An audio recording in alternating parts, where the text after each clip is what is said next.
Hello privyetiki. On today's video, I'm gonna be debunking all your myths about Russia. Okay.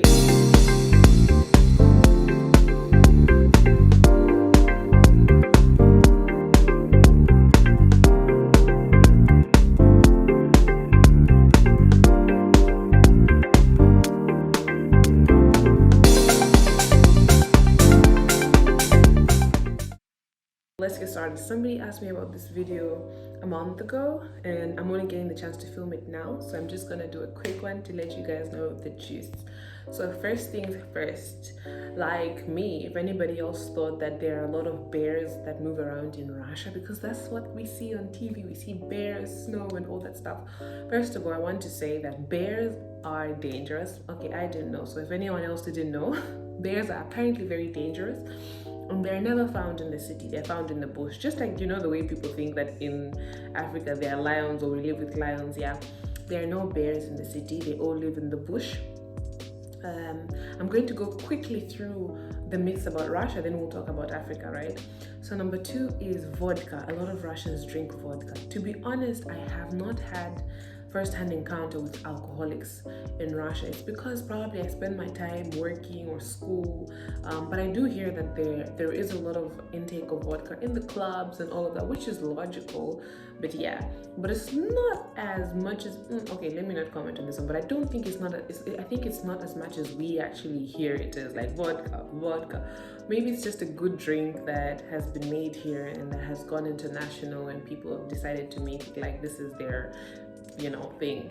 But yeah, okay, number 3 is that Russian women are very beautiful. Oh my gosh, I must agree to this thing. Like, I've seen it, I've seen how they come to class, you guys. I've seen how they walk in like stilettos on the ice outside without falling, and I'll be in flat shoes, boots, and I'll be slipping around, but they'll be walking like on the ice. It's really like hard for me to understand. Me and my friends are always like, how do they do this? But yeah, they're very beautiful and very clean. So big ups to Russian ladies, they are beautiful and clean. And number 4 is that it's very cold. It's extremely cold in Russia, guys. Like, well, especially where I am, it's painful.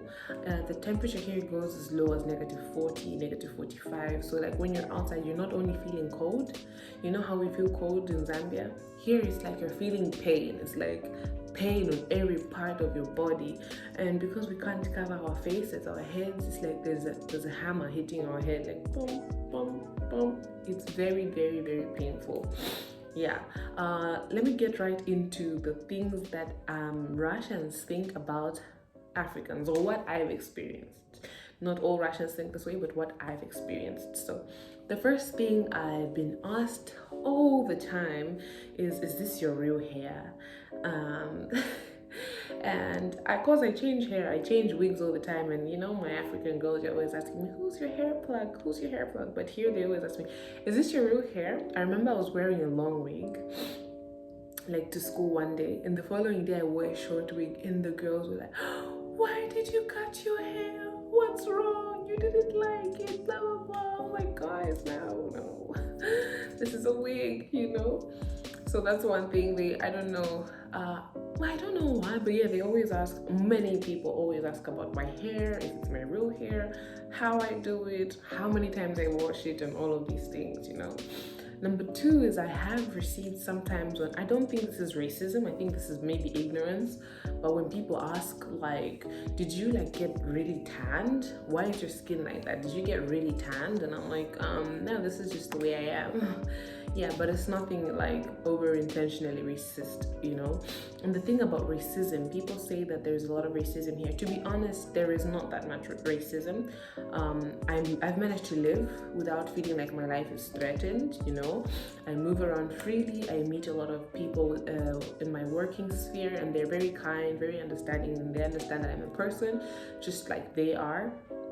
So the only times when I have received so many questions concerning my race is when just people are interested in finding out how it's possible, or they've never met a black person before, so they want to find out how it's possible to be like you, what your skin feels like, you know.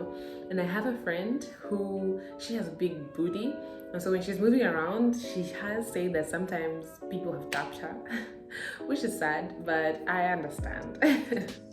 Yeah, another thing about being in Russia is just being asked questions about Africa, because what is portrayed on the internet about Africa is that it's poor, that there's only trees and jungle and snakes. And so that's one thing that I've had to always work on debunking, even on my Instagram, talking about the fact that, because I've been asked, like, is there no universities in your country? Why do you come and study here? Are there no good universities? And I've always talked about it and spoken positively about Africa to share the good news that yes, we do have good universities, and just that the fact that I came to study here doesn't mean that I wouldn't have the opportunity to study in my country, you know?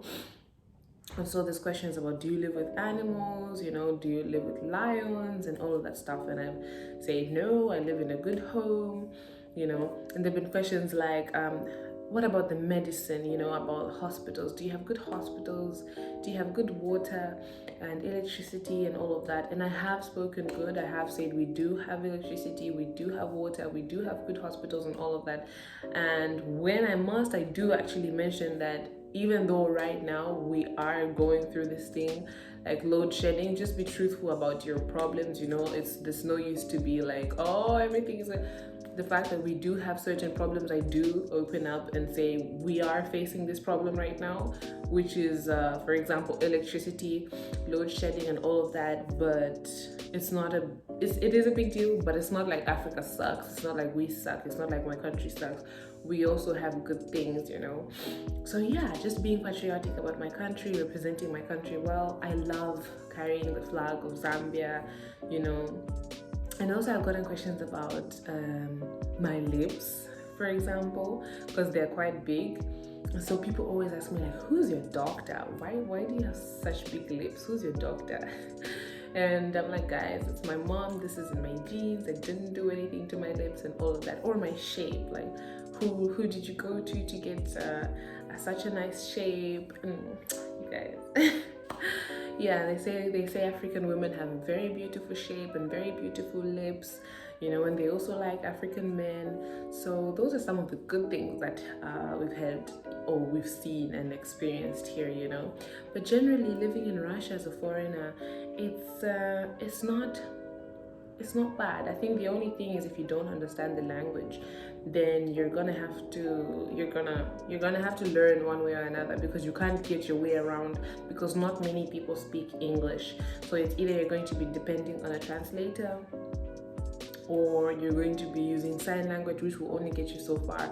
I don't know how you're going to do sign language of maybe like pizza, you know, what are you know. So it's just the simplest things. But anyway, generally living in Russia is nice. It's good, you know. It's helped me in a lot of ways. There's a lot of advantages and disadvantages, and if you want I can talk about that in a separate video, but I just wanted to make a quick video to talk about these things. And yeah, thank you guys so much for watching. Please don't forget to follow my Instagram page and my Facebook page, and like, share and subscribe. Until next time, bye.